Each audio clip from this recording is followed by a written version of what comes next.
Good morning, or should I say, good day. Mr. Prime Minister, thank you for your introduction. Thank you for being such a fine host for the OPEC summit. I appreciate APEC summit. He invited me to the OPEC summit next year.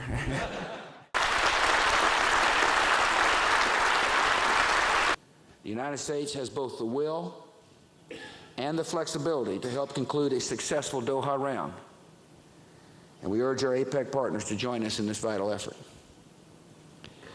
As we work to liberalize trade and investment through Doha, the United States also supports the vision of a free trade area of the Asia-Pacific. And by the way, Mr. Prime Minister, it's working for the benefit of both our countries, and I thank you for your leadership on that issue.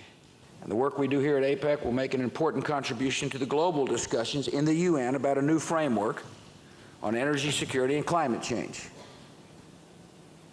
Later this month, the United States will convene a series of meetings of the nations that produce the most greenhouse gas emissions, including nations with rapidly growing economies like India and China. We're going to work hard to reach an agreement by next year on a detailed plan for future action. Here's my strategy. In order for there to be effective climate change policy, India and China need to be a part of the process.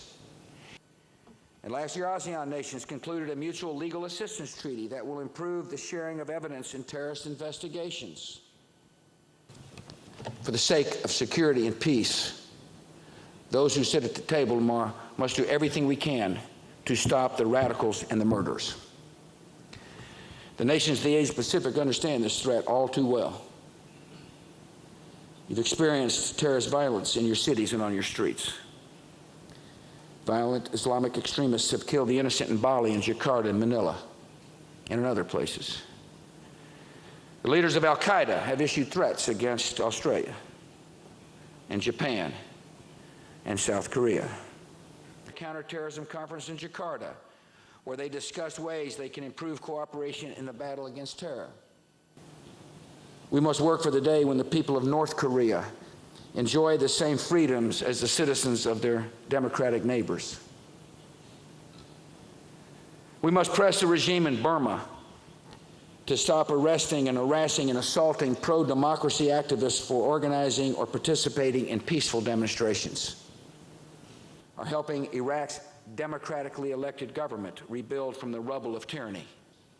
God bless.